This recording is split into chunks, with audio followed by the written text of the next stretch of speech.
Bonjour, donc avec cette vidéo, je voudrais vous montrer une vidéo qui a été prise, c'était le 30 octobre 2024 près des côtes du Yémen, et c'est ce qui est censé être un ovni selon les officiels américains, puisque c'est une vidéo qui a été présentée au Congrès.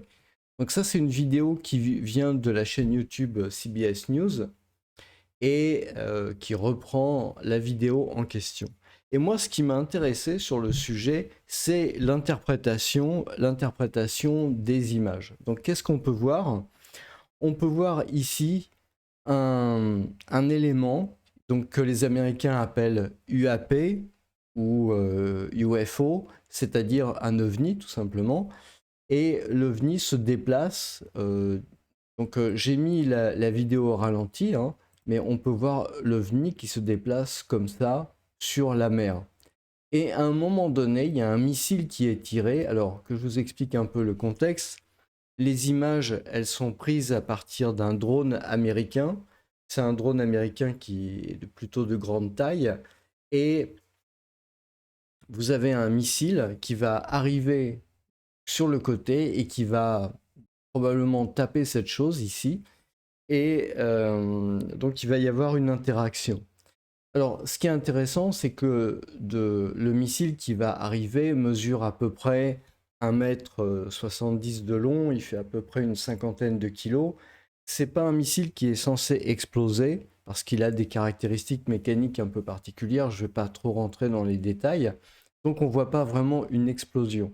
On voit simplement que la forme est touchée, et qu'elle est séparée en plusieurs morceaux.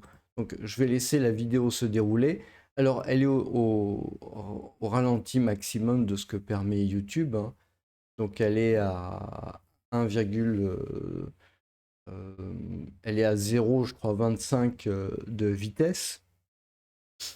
Donc voilà, c'est extrêmement lent et on doit voir apparaître là-haut à 11 heures, on doit voir apparaître le missile qui va se précipiter vers l'objet.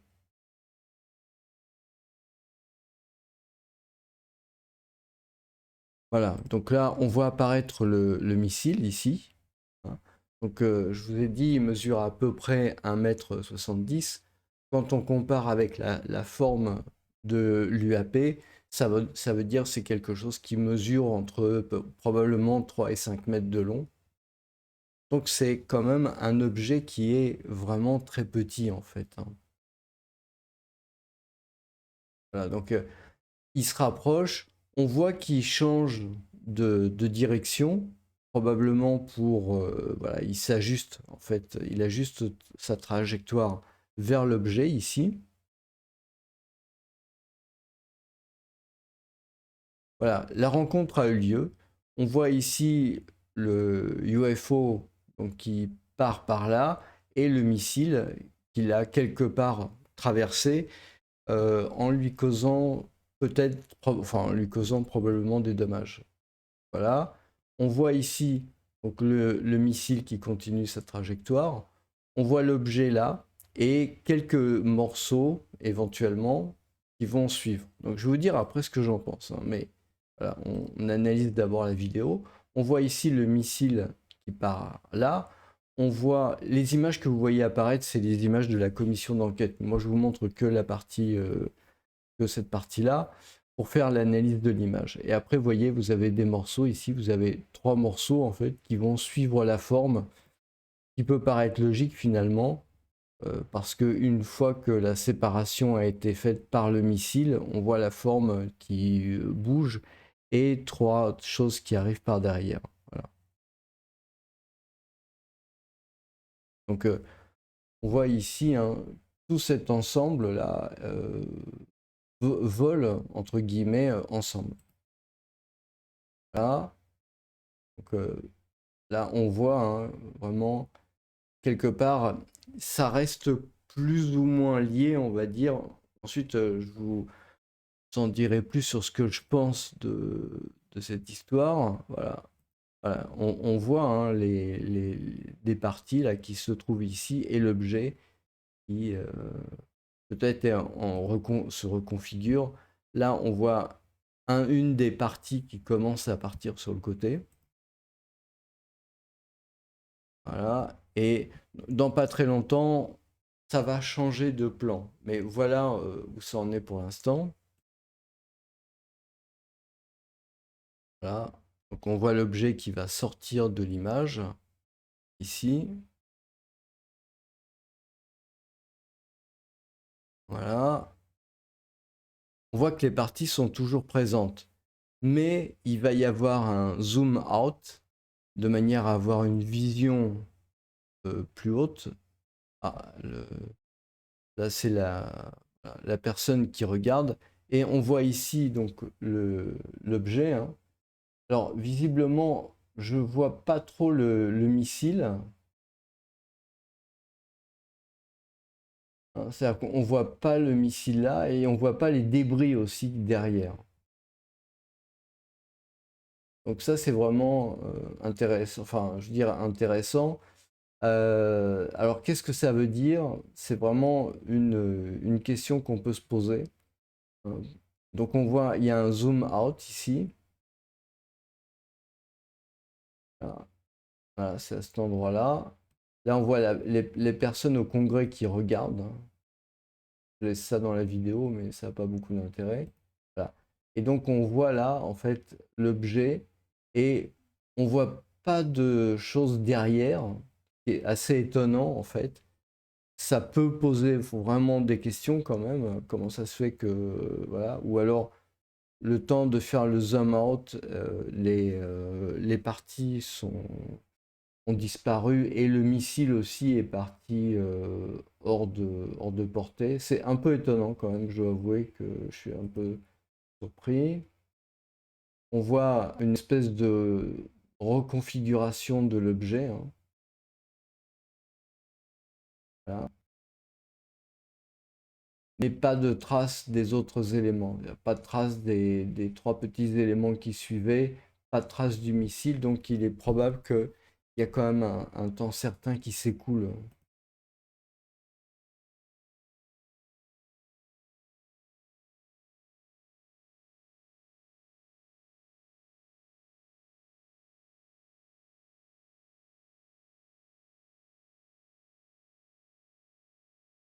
Voilà. Euh, Si je reviens en arrière, donc voilà, on peut voir ici.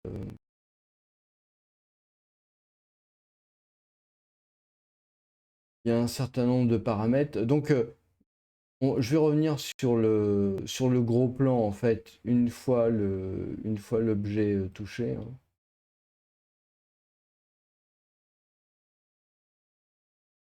Je trouve que c'est intéressant d'analyser les images.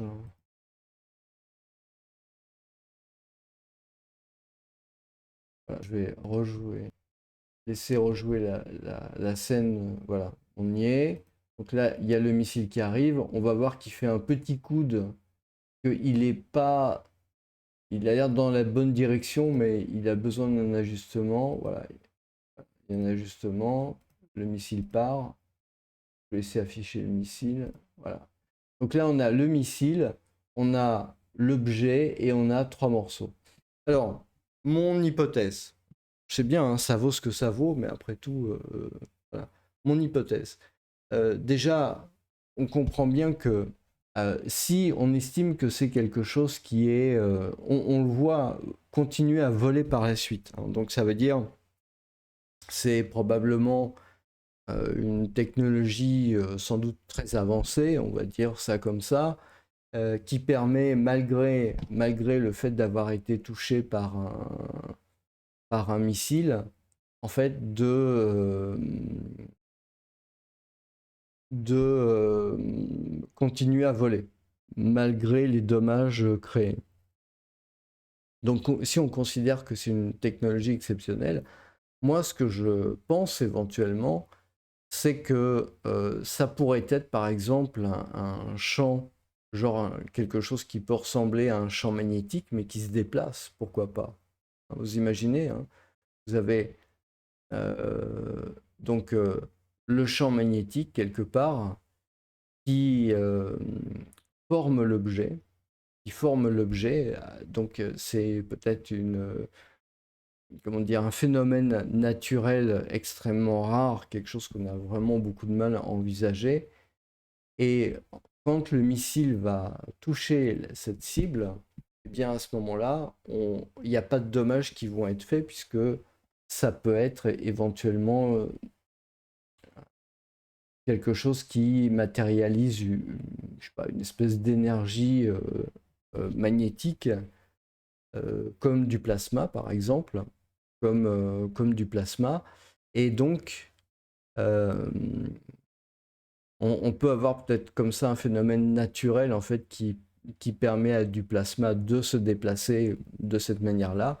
Et donc quand le missile ici arrive sur la forme, en fait ce qu'il fait c'est simplement toucher du plasma. Le champ électromagnétique qui donne naissance en fait et qui supporte ce plasma, il continue d'exister et c'est pour ça qu'on a des morceaux qui continuent à voler derrière cette espèce de forme pendant un certain temps. Donc effectivement, le missile a disparu depuis longtemps, voilà, et les petits morceaux, bon, ils sont perdus. Il y a une des personnes qui intervient, et quand on récupère le sujet, on voit les morceaux ne sont plus présents. Donc on peut s'interroger sur cette image, voilà.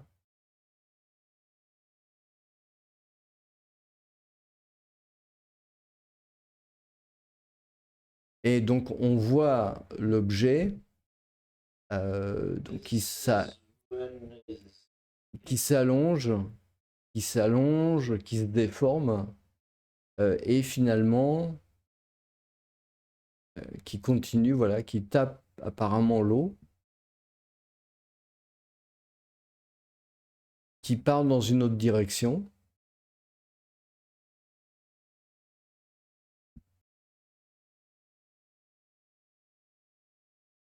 Voilà. Donc, voilà, je vous dis à quoi ça me fait penser, hein. Et là, on voit qu'il tourne probablement. Je n'ai pas bien vu s'il touchait l'eau ou pas. Voilà, en tout cas, ça continue comme ça. Et le truc s'éloigne plus ou moins. Donc, l'idée pour moi, hein, ça serait une des hypothèses. Ça vaut ce que ça vaut, hein. Franchement, je prends le truc comme il vient. J'essaye de trouver des hypothèses simples. Pour moi, l'hypothèse de soucoupe volante avec les petits hommes verts à l'intérieur, c'est pas quelque chose de valable comme hypothèse. Je vais vous expliquer pourquoi. Parce que ça correspond tout simplement trop à une projection de ce que fait l'être humain en fait sur éventuellement une technologie extraterrestre. Je dis pas que ça c'est pas extraterrestre. Ce que j'essaye de trouver en fait c'est une explication, disons la plus simple possible sur le sujet. Et donc voilà, l'idée c'est que est-ce qu'on peut considérer que ça comme étant une soucoupe volante, euh, au même sens, par exemple, que vous avez bon, l'homme qui arrive sur la Lune, hein, Apollo 11, il plante le drapeau, etc. Le comportement de cet objet est un comportement qui n'a rien de euh, nécessairement, comment dire, pas comme un vaisseau spatial transportant des êtres vivants. Enfin, en tout cas, c'est mon avis. Et ça peut être plusieurs choses. Ça peut être soit donc du plasma dans un état qu'on connaît pas ou qu'on connaît peut-être mal ou qui fait intervenir des phénomènes physiques qu'on n'a pas encore vraiment appréhendés. Après tout, le monde de la matière est très riche, hein, surtout dans l'infiniment petit. Donc il y a peut-être des choses qu'on n'a pas encore vraiment appréhendées dans le domaine physique et bah, finalement voilà, qui apparaissent, qu'on ne comprend pas et qu'on ne maîtrise pas. Moi, j'ai une expérience en tant qu'informaticien Et alors, ce qu'il faut voir aussi sur le sujet, c'est que ce qu'on voit là, on peut avoir tendance à considérer, si vous voulez, que c'est un objet fini quelque part en lui-même. Et une autre hypothèse qu'on peut tout à fait émettre, c'est le fait que ce qu'on voit ici, c'est une partie de la réalité. C'est une partie de la réalité et qu'une autre partie, en fait, existe, par exemple, soit dans une autre dimension, soit à distance de la Terre, et que c'est juste une projection. Je m'explique. Vous avez un exemple très simple, c'est vous prenez une lampe torche, donc vous avez en main l'équipement, la batterie, la production de la lumière, voilà, c'est quelque chose de complexe, de solide, mais quand vous êtes la nuit et que avec votre lampe torche vous éclairez un mur, vous voyez sur le mur un cercle de lumière. On pourrait très bien imaginer que on voit ce cercle de lumière, hein, et que le cercle de lumière, en fait, c'est ça, mais qu'on ne voie pas, ou qu'on n'ait pas accès, ou que c'est trop loin, ou que c'est trop je sais pas quoi, mais qu'on n'a pas accès, en fait, au mécanisme qui produit ce truc-là. Et que, en fait, ce truc-là n'est qu'un sous-produit de ce mécanisme. Je sais pas. Imaginons par exemple que ce qu'on voit là, c'est un sous-produit du réacteur d'une technologie extraterrestre et simplement qu'il se retrouve projeté à cet endroit-là sur Terre. Hein. Donc je vais remettre, voilà. Ça, en fait, on considère que c'est un objet. Pour moi, ça, c'est vraiment le problème OVNI. Pour moi, le problème OVNI, c'est pas le problème de savoir si les ovnis en tant que vaisseaux extraterrestres existent ou pas. Pour moi, ça, c'est pas la question. D'abord parce que je pense que on projette trop facilement notre technologie, notre évolution technologique sur les ovnis. On les affuble quelque part des caractéristiques de nos propres équipements. Dire, on considère, les gens qui parlent de soucoupe volante ou qui parlent de vaisseau spatial considèrent que ça c'est un objet, comment dire, fini, formé, définitif, complet, et qu'on a là sous les yeux un équipement entre guillemets autonome. Bon, je ne sais pas si je me fais comprendre, mais un peu comme un avion, une voiture, une fusée, une soucoupe volante, un satellite. Et finalement, on se retrouverait donc là avec quelque chose de fini et qui appartient à notre réalité à 100%. Mais le phénomène OVNI, en fait, est, si on veut bien considérer que c'est un phénomène extraterrestre et d'une technologie très avancée, peut-être n'a rien à voir avec ça. Peut-être ce truc-là n'est peut-être qu'un sous-produit d'un d'un mécanisme de propulsion d'une technologie extrêmement avancée dont éventuellement on n'a peut-être même pas conscience, qui pourrait être soit à distance de la Terre et qui se retrouve piégé à cet endroit-là par le champ magnétique terrestre, parce que plus vous allez vers le centre de la Terre, plus le champ magnétique serait puissant, par exemple. Et un peu comme vous avez quelque part dans l'univers une lampe qui viendrait projeter ici un faisceau de je sais pas quoi, et qui se retrouverait arrêté et qui prendrait une forme. Qui prendrait une forme.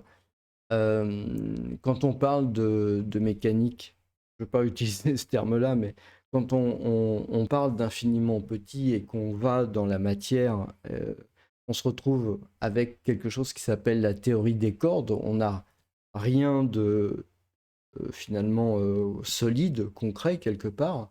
On a simplement des choses, de l'énergie qui est en mouvement et quelque part qui crée cette matière. Donc peut-être qu'on est dans ce cadre-là, peut-être qu'on est dans le cadre de la projection, du résultat de la projection d'un équipement de propulsion ou d'autres choses dont on n'a même pas envisagé l'existence, parce que notre technologie à ce moment-là n'est pas du tout suffisamment avancée pour qu'on puisse même comprendre en fait ce que c'est. Et donc, on a affaire à un sous-produit. Autre chose, on peut aussi avoir affaire à une partie d'un équipement qui se retrouve caché quelque part. Alors peut-être que dans cette scène, l'équipement, il est grand comme le reste de l'écran, mais il n'est pas visible pour des raisons quelconques, hein. Peut-être on a affaire à un point ici qui est un point singulier, alors que dans une autre dimension, on se retrouve avec un vrai vaisseau spatial équipé pour, je sais pas, traverser l'hyperespace ou comme dans la science-fiction, hein, comme dans Star Wars. Pourquoi pas? Je veux dire, vraiment, on peut tout imaginer. Peut-être on voit apparaître un sous-produit d'un vaisseau spatial, d'une technologie vraiment avancée. Moi, je pense que à partir du moment où on s'attend, en 2025, hein, dans l'étude de, dans la, avec ce qu'on connaît de la science maintenant, et le phénomène OVNI commence à dater maintenant de quand même 80 ans, donc ça fait vraiment très longtemps, il y a vraiment un recul monstrueux sur le sujet. Je pense que une des graves erreurs de l'étude des ovnis, c'est le fait de vouloir absolument projeter la technologie humaine en fait sur les extraterrestres. On les affuble de cette technologie-là. Mais la réalité, pourtant, je pense que c'est assez simple à comprendre. Si les extraterrestres sont vraiment à l'origine de ce genre de choses-là, je veux dire, s'ils ont la technologie, hein, pour venir jusque sur la planète Terre, donc nécessairement de très très loin. C'est ça que ça veut dire. Ça veut dire, voilà, on a une galaxie, ils se situent nécessairement à des années-lumière, des dizaines, des centaines ou des milliers d'années-lumière de la Terre. Donc ils ont nécessairement une technologie qu'on ignore, où ils utilisent une physique qu'on ignore encore. Et donc, euh, on ne peut pas affubler les extraterrestres d'une évolution de la technologie telle qu'on la connaît sur Terre en 2025. C'est absolument pas possible. Il faut nécessairement penser out of the box, comme disent les Américains. Il faut nécessairement penser vraiment à des choses qui sont plus de l'ordre de la science-fiction, du fantasme ou des choses comme ça. Je trouve c'est beaucoup plus utile de s'appuyer sur des récits de science-fiction, sur des récits d'anticipation, de fantastique, de manière à commencer à aborder le sujet. Je pense que c'est une vraie erreur que de vouloir projeter en disant que ça va être plus évolué, en disant que c'est des engins qui sont plus performants. Par exemple, le fait de dire, bon, si cet engin il va à Mach 10, pourquoi pas, hein, je veux dire, je dis n'importe quoi, c'est probablement pas le cas, sinon il pourrait pas être suivi comme ça par, par le drone. Mais si vous avez des engins qui vont à des vitesses pas possibles, euh, bah, nécessairement, il y, a il y a vraiment quelque chose qu'on ne maîtrise pas sur le sujet. Et c'est pas juste une évolution de la technologie qu'on connaît actuellement en disant, ben voilà, actuellement la technologie elle est à Mach 1 ou Mach 2, et si on faisait ça, on arrive à porter la technologie à Mach 10, Mach 20, etc. Et à des vitesses que l'être humain, pour l'instant, n'est pas capable d'atteindre. Donc, euh, l'histoire du franchissement des distances entre, je sais pas, par exemple le centre de la galaxie jusqu'à la Terre, hein, si on imagine ça comme ça, hein, pourquoi pas, moi je suis pas du tout opposé à cette idée-là, mais ça veut dire nécessairement une technologie dont on ignore même en 2025 l'existence. C'est-à-dire alors on peut penser effectivement à la théorie quantique, à des choses qui sont plus proches de la, comment dire, de l'infiniment petit de la matière, plein de choses dans ce genre-là, l'énergie noire dans l'espace. Enfin voilà, on peut vraiment imaginer beaucoup de choses. Je pense qu'il n'y a pas de souci, mais c'est nécessairement une technologie dont on ignore même en fait la nature. C'est ça, je pense que il y a vraiment un problème au niveau des ovnis, c'est que je pense que le problème central, c'est que beaucoup de gens qui s'occupent des ovnis veulent une approbation quelque part d'une communauté scientifique ou d'une communauté technologique qui dirait oui, effectivement, voilà, on voit ça. Mais un ovni, encore une fois, qui viendrait du centre de la galaxie, il aurait nécessairement une technologie qui serait radicalement différente et complètement étrangère à la physique même que nous connaissons actuellement. Ça n'aurait strictement rien à voir. Donc, on ne peut pas aborder ce sujet-là de cette manière-là. Mais c'est un sujet passionnant. C'est un sujet passionnant, c'est un sujet qui doit être traité, mais on ne peut pas... J'entends aussi sur des chaînes YouTube des témoignages de gens qui disent qu'ils ont vu des ovnis, qui disent éventuellement qu'ils ont été enlevés par des ovnis, etc. Mais pour moi, ça ressemble beaucoup trop en fait à ce qu'on projette de l'être humain, à ce qu'on connaît, de notre façon d'explorer les choses, de notre façon de voir les choses.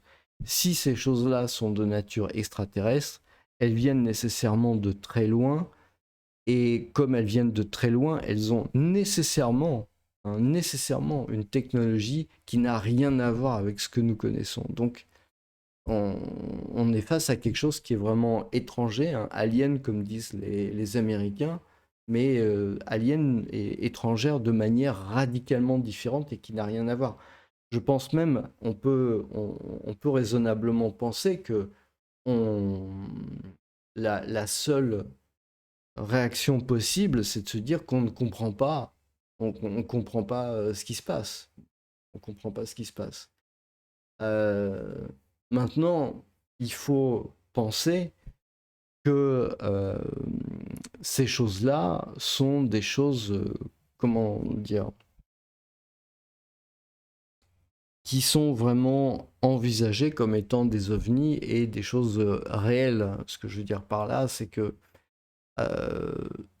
moi, je suis personnellement, comment dire, je suis assez sceptique sur le sujet parce que ça fait 80 ans qu'on en parle, ça fait 80 ans qu'il n'y a pas de, il n'y a pas de preuves concrètes, il n'y a pas de photos définitives, il n'y a pas de vidéos définitives sur le sujet, il n'y a pas d'annonce sur le sujet. Il y a quand même beaucoup de gouvernements qui travaillent là-dessus. Voilà, je pense qu'il y a... On est vraiment dans un espèce d'ordre complètement différent. Alors ça peut prouver, hein, effectivement, que c'est tout à fait extraterrestre. Quand on dit extraterrestre, c'est au sens large, hein, ça veut dire qu'il peut venir d'une autre galaxie, qu'il peut venir d'une autre dimension. Euh, Personnellement, l'idée que ces objets viennent d'une autre dimension, ou même d'ailleurs de recoins ignorés sur Terre, me paraissent peut-être plus raisonnables qu'un voyage intergalactique qui prendrait des années-lumière. Voilà, pour cette raison-là. Maintenant,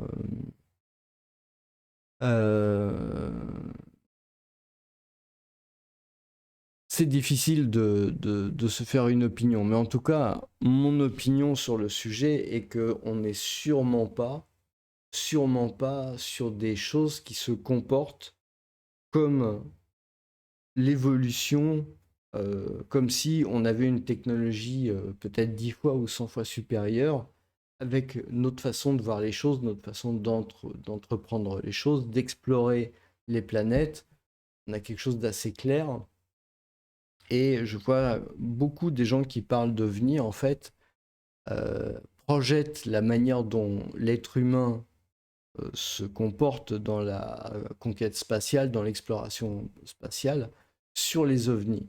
Je pense que c'est vraiment une grave erreur. Je pense qu'on est vraiment sur des registres qui sont complètement différents et qui n'ont rien à voir. Et à mon avis, pour comprendre ce phénomène, je pense que c'est beaucoup plus raisonnable de se pencher sur les récits de science-fiction complètement délirants qu'on peut trouver dans la littérature de science-fiction la plus délirante, la plus débridée, je pense que c'est beaucoup plus rationnel de, de se pencher sur ce genre de choses pour comprendre ce qui se passe. Parce que si ce sont vraiment des extraterrestres qui viennent de très longue distance, ils ont nécessairement une technologie qu'on ne peut pas envisager de manière rationnelle. On est vraiment obligé de penser à des choses qui peuvent être complètement délirantes et qui seraient à ce moment-là beaucoup plus raisonnables. C'est un paradoxe évidemment, mais ça me paraît quand même plus justifié. Voilà, bah, je vous remercie. N'hésitez pas à laisser vos commentaires. Je serais vraiment très intéressé de les lire et d'en discuter aussi, hein, je trouve. Merci, bonne journée.